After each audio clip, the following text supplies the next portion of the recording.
Hi everyone, I'm glad you're here. Thank you very much for joining me. It is Saturday, May 24th, 2025. My granddaughter here is spending the day with me. No school. Watch where you drive. Yeah, take care of the little ones. We think that earthquakes are not just present day events. They're often the echoes of hundreds of millions of years of tectonic activity. There were 3 earthquakes today south of Ushuaia, Argentina. You know, the Drake's Passage, which I got drawn out here. This here is the Scotia Plate. It's a minor tectonic plate at the edge of the South Atlantic and Southern Oceans, thought to have formed during the late Eocene and the opening of the Drake Passage that separates the Antarctic and South America. It is a minor plate whose movement is largely controlled by the 2 major plates that surround it, the Antarctic plate and the South American plate. Many of you will remember the big quake that hit Argentina. That was on the Shackleton Fracture Zone, which I got drawn out here. The Shackleton Fracture Zone is on an undersea fracture zone, a mid-oceanic ridge, and a fault located in the Drake Passage.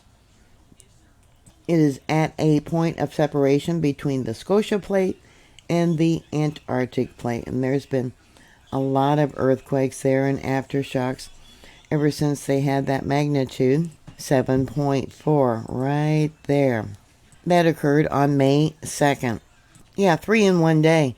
The largest being a magnitude 5.1, 277 kilometers southeast of Ushuaia, Argentina. And there were 2 magnitude 5.0s.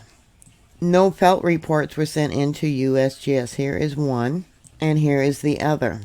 The May 2nd magnitude 7.4 earthquake suggests that it was a convergence motion, possibly indicating a reverse thrust system, rather than a purely strike-slip transform fault.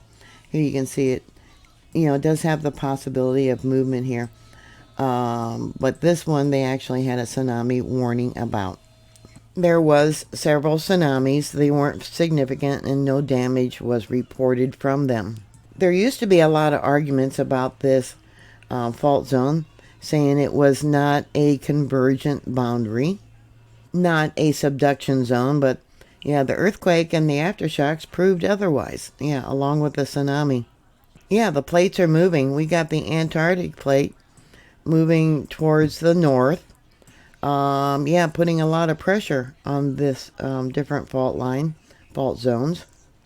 Down over here we got the South Scotia Ridge, the South Shetland Trough, right there. They believe that this area is a remnant of a subduction zone because of spreading, because of movement of the plates. As our Earth's magnetic field gets weaker and weaker, we're going to see more and more of this.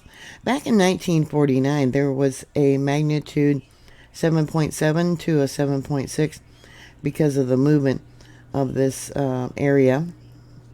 It actually was considered a doublet, 2 earthquakes back to back. During that earthquake, there was actually a 93-mile surface rupture, or 150 kilometers.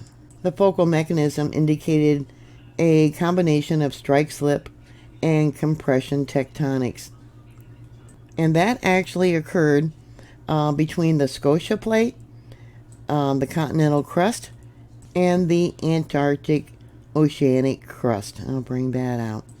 Yeah, at one time, these 2 landmasses were actually all part of one another. But because of the movement of the plates, we are still seeing the echoes of hundreds of millions of years of tectonic activity. And as the Earth's magnetic field gets weaker and weaker, yeah, we're going to see more and more of this. Hope everyone is prepared. So what are your thoughts? Put your comments down below. Thank you very much for watching. Please like, share, and subscribe.